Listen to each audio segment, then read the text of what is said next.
la version officielle de justification de cette répression et cette manifestation. Est-ce que, pardon, oui. Mais par contre, il y avait à l'époque beaucoup de journaux étaient censurés dès qu'ils abordaient principalement le mot indépendance ou des choses comme ça de soutien à la guerre d'Algérie, à la guerre d'indépendance. Et beaucoup de journaux sont parus avec des carrés blancs au dernier moment. Donc la presse avait beaucoup de mal pour s'exprimer directement, concrètement. Et les journalistes ont pu quand même avoir accès, par exemple, à la répression après dans les bidonvilles. Certains sont présentés sur place pour essayer de... Oui, alors mais c'est compliqué parce que dans les bidonvilles, il y avait une organisation très importante du FLN et des Algériens. Faut pas oublier qu'il y avait en gros 130 à 140 000 Algériens en région parisienne. Et ce qui montre la force du FLN et qui a fait une démonstration auprès du gouvernement, c'est que sur ces 130 000, il y a 30 000 manifestants. Donc 1 sur 4 était dans la rue pour manifester ce soir-là. Ce qui est une proportion énorme pour une manifestation, mais ça relevait de la volonté de dire paix en Algérie et de relever la tête, de réclamer la dignité que ces Algériens voulaient à tout prix. Et c'est pour ça qu'ils étaient tous descendus sans armes, sans aucune arme. Et en même famille, pas avec des enfants. Avec des femmes et enfants, et endimanchés en plus. C'est pas, ils n'étaient pas sortis avec la tenue de travail. Il y avait la cravate, la chemise blanche, etc. Et en plus, c'est difficile parce qu'ils habitaient dans les bidonvilles. Il faut voir les conditions de vie dans les bidonvilles pour la vie du quotidien. Donc, et cette force du FLN a été une révélation pour le gouvernement et pour Papon, qui ne pensait pas que le FLN pouvait avoir autant d'influence et contrôler autant la réciprocité par rapport à l'implantation dans la population algérienne. Est-ce que, on sait que aucune commission parlementaire d'enquête n'a été vraiment tenue, aucune plainte n'a abouti.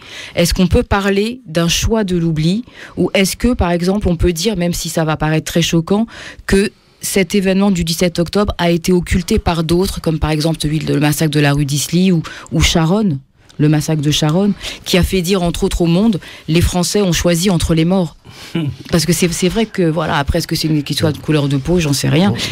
On peut pas dire ça, parce que la manifestation... Non, je pose la question. La manifestation du 17 octobre, elle a été voulue par les Algériens, par le FLN, et avec une volonté très nette qu'il n'y ait que des Algériens. Ils avaient demandé à toute une série d'amis français d'être sur au lieu névralgique pour contrôler, pour être témoin de ce qui risquait de se passer, mais il n'était pas question que des Français soient dans la manifestation, participent à la manifestation. Il y avait toute cette période une volonté que le FLN et les Algériens s'expriment eux-mêmes sans avoir l'aspect. Alors, l'autre manifestation de Charonne, elle est différente, mais elle a un impact déterminant. C'est le deuxième impact déterminant qui a précipité la fin de la guerre d'Algérie. En fait, l'OAS multipliait à partir de début 62, fin 61, début 62, les attentats en métropole pour essayer de casser ce processus de paix qui se sentait. Et ils ont voulu organiser un attentat contre Malraux, ministre de la Culture de Gaulle, mais ils se sont trompés d'étage pour poser leur peintre classique. Ils l'ont posé au mauvais étage, et c'est la petite Delphine Reynard, une gamine de 4 ans, qui a été blessée, totalement défigurée. Quand la photo est parue dans la presse, ça a fait un tel choc psychologique et avec l'envie de dire il y en a marre de cette guerre, faut qu'elle s'arrête au plus vite, que ça a provoqué une manifestation spontanée, même interdite aussi par Papon. Le 8 février, l'attentat avait eu lieu le 7 février. Le 8 février, il y a eu une manifestation spontanée très importante qui s'est faite dans les rues de Paris et qui a amené beaucoup de gens. Et quand il y a eu la répression de Papon avec les 9 morts, 8 le jour même et le 9e qui est décédé au bout d'un mois de coma, l'enterrement qui a suivi quelques jours plus tard, a fait déplacer dans la capitale des centaines de milliers de personnes. Et la force de cette manifestation a montré à De Gaulle, démontré à De Gaulle, au gouvernement, que ça pouvait pas continuer, c'était pas possible de continuer comme ça.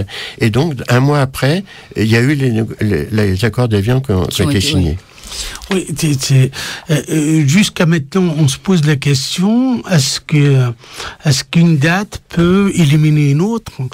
C'est pratiquement inadmissible, parce que il y a de la place. La question était un peu provocatrice. Non, mais ce que je veux dire, c'est dans l'histoire, il y a de la place pour toutes les dates. Et pour les grandes affaires comme les petites affaires. Mais là, on parle des moments très durs qui sont passés en France, qui sont passés à Paris, par rapport aux Algériens, et c'est pas une fois, c'est plusieurs fois, et je pense qu'aujourd'hui, avec du recul, 50 ans après, on peut parler librement, on peut l'écrire, on peut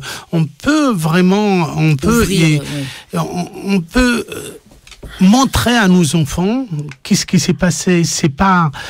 Il y a que comme ça qu'on peut guérir un peu les blessures qui restent, des frustrations qui restent d'un côté ou de l'autre. Exact. Parce que la guerre d'Algérie, il a laissé des gens sur le carreau, il a laissé des traces qui sont très dur de part et d'autre de la Méditerranée. Et il n'y a que la vérité qui peut guérir ces choses-là. Alors à propos de vérité, justement, le 7 octobre, Nicole Borvo, sénatrice PC, a déposé une proposition de loi au Sénat pour la reconnaissance du crime d'État. Donc c'est assez important de le signaler, parce qu'on peut se demander si c'est pas finalement tout l'ensemble des crimes de la police et de l'armée française pendant la guerre d'Algérie que le gouvernement tente de passer sous silence. On est à 50 ans de la fin de la guerre d'Algérie. Ouais. Pratiquement dans quelques mois, on va fêter le cessez-le-feu qui a enfin mis fin à cette guerre. Ouais. Or, dans toute cette période, il y a eu deux crimes d'État, celui du 17 octobre et celui du 8 février, qui sont organisés et orchestrés par la préfecture de police sous couvert du gouvernement en place, d'une part, mais il y a tous les autres crimes pendant la période coloniale et pendant les guerres coloniales qui ne sont toujours pas reconnus. Voilà. C'est les crevettes Bigeard, c'est les viols, c'est les tortures, c'est Maurice Audin. Maurice Audin, les disparitions, les corvées de bois, les villages rasés au napalm, etc. C'est tout ça qui n'est toujours pas reconnu et condamné. Donc c'est l'enjeu d'aujourd'hui. Mais je crois que Papon, à propos du napalm, a eu une expression qui ressemble un peu au détail de Le Pen, quand il a dit dans le napalm, c'est rien. mais faut pas s'attendre à ce qu'on ait quelque chose de concret rapidement, parce que Sarkozy a osé dire en Algérie, quand il a fait son déplacement en Algérie en 2007, les jeunes générations n'attendent pas de leurs dirigeants qu'ils se mortifient pour les erreurs passées. Quelle honte, quelle insulte pour les victimes quand même, parce que oser dire ça en Algérie quand on sait tout ce qui s'est passé, c'est quand même odieux. Ouais, mais on le connaît, Sarkozy. Oui, on sait très bien que c'est une façon de mettre le couvert, c'est de provoquer au plus profond possible. Il a fait la même chose en Afrique, il fera la même chose ailleurs, et puis il continue avec les Roms, il continue avec tout le monde. C'est le personnage, c'est sûr qu'on sait. Et Sarkozy, je pense que sincèrement que tant qu'on pense que la France c'est Sarkozy, on n'avancera pas. La France c'est pas Sarkozy, et puis on peut se révolter, on peut se dire qu'on peut tous, on peut le faire dégager, et on peut y aller dans un sens de reconnaître les erreurs du passé, et c'est pas pour ça qu'on sera moins bien, c'est pas pour ça qu'on sera moins intelligent. Ce discours parler de mortification, ce discours pseudo-mystique autour de faits purement politiques, c'est parfaitement incohérent. Et il y a une dizaine de jours, et il a été aussi dans ce sens aussi odieux. Quand il a, je crois que c'était en Arménie qu'il était, ou enfin, où il a donné des leçons de droits de l'homme à la Turquie, en disant que les Turcs devraient reconnaître le génocide arménien, que c'est une nécessité pour les droits de l'homme. La France est quand même mal placée de donner ce type de leçon quand on a une telle gamelle, un passif aussi lourd, un tel passif dans ce domaine. Et c'est vraiment quelque chose de... Et surtout que, en plus, dans son mandat, Sarkozy a très concrètement fait toute une série de démarches par le biais de ses ministres pour réhabiliter et pour honorer des anciens de l'Algérie française sur l'aspect de l'Algérie française. Je ne sais pas si on a le temps. Oui, on en reparlera après. Mais c'est vrai que c'est important de le dire. Et justement, je voulais qu'on passe à un autre morceau de musique parce qu'après, on a une grosse partie sur l'actualité donc du 17 octobre. Donc, si on pouvait passer le morceau suivant, c'est La Mano Negra, ça je sais le dire, et Sidi Habibi. Ça va, je l'ai bien dit. Ouais, c'est parfait.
Sortir du colonialisme, de retour sur 89.4 Radio Libertaire. Comment, en fait, on peut se demander comment le 17 octobre est-il revenu dans l'espace public? Est-ce que c'est la médiatisation du procès Papon en 97-98? Parce que bien que ce procès ait porté sur des faits d'occupation, le témoignage d'Enodi a un peu levé le tabou sur cette vérité. On a commencé à parler de massacre. Et toute cette littérature qui était censurée, interdite à l'époque, elle commence à sortir. Parce qu'il faut quand même dire que la littérature, c'est une arme essentielle de dénonciation de la guerre coloniale. Ça a commencé avant quand même, parce que dès 81, il y a eu toute une série de choses qui se sont faites. Et Nodi, c'est à partir de là qu'il a commencé à faire son gros travail d'exploration d'archives, et qu'il a sorti son livre La bataille de Paris, qui a été le premier document important permettant de mettre en lumière l'importance. Parce qu'avant, il était difficile compte tenu du morcellement des massacres, etc., c'était très difficile de mesurer l'ampleur complète, le chiffrage de cette répression.